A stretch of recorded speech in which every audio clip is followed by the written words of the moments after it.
આજથી સમગ્ર રાજ્યમાં બોર્ડની પરીક્ષાનો શુભારંભ થઈ ચૂક્યો છે। ત્યારે અરવલ્લી જિલ્લાના મોડાસા સહિત તમામ તાલુકાઓના 31,570 વિદ્યાર્થીઓ પરીક્ષા આપશે। આજે પરીક્ષા કેન્દ્ર પર વિદ્યાર્થીઓને ગુલાબનું ફૂલ, સાકર આપીને આવકારવામાં આવ્યા। જિલ્લામાં 43 કેન્દ્રો પર પરીક્ષા લેવાની વ્યવસ્થા ગોઠવવામાં આવી છે।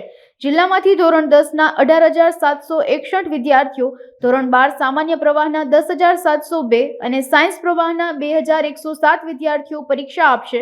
આ ઉપરાંત 117 બિલ્ડિંગોમાં 1,224 બ્લોકમાં અને સીસીટીવી કેમેરાની નિગરાની હેઠળ પરીક્ષાનું આયોજન કરવામાં આવ્યું છે।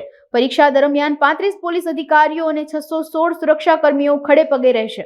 ગુજરાત માધ્યમિક અને ઉચ્ચતર માધ્યમિક શિક્ષણ બોર્ડ દ્વારા આજથી શરૂ થતી એસએસસી અને એચએસસી પરીક્ષામાં અરવલ્લી જિલ્લાના એસએસસીના 69 બિલ્ડિંગ પર 18,761 વિદ્યાર્થીઓ પરીક્ષા આપી રહ્યા છે।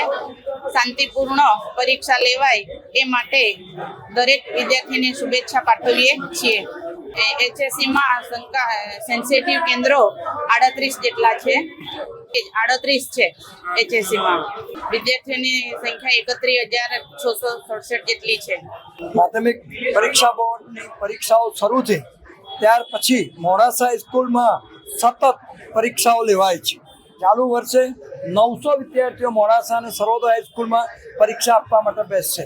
આ મોડાસા કેળવણી મંડળ અને જિલ્લા શિક્ષણાધિકારી શ્રી સાથે મારા મંત્રીઓ સાથે અમે તમામ બાળકોને સાકર, ગુલાબનું ફૂલ આપીને શુભેચ્છાઓ પાઠવીએ છીએ અને બાળકોને કોઈ પણ જાતની ચિંતા કર્યા વગર તમે પરીક્ષા આપો, જેને લઈને તમારા વાલીઓને જે અપેક્ષા રાખી તમારી પાસેથી એ અપેક્ષા પૂર્ણ થાય। અને ફરીથી અમે સૌને આજે જાહેરમાં પણ શુભેચ્છા પાઠવતા આનંદ અનુભવીએ છીએ।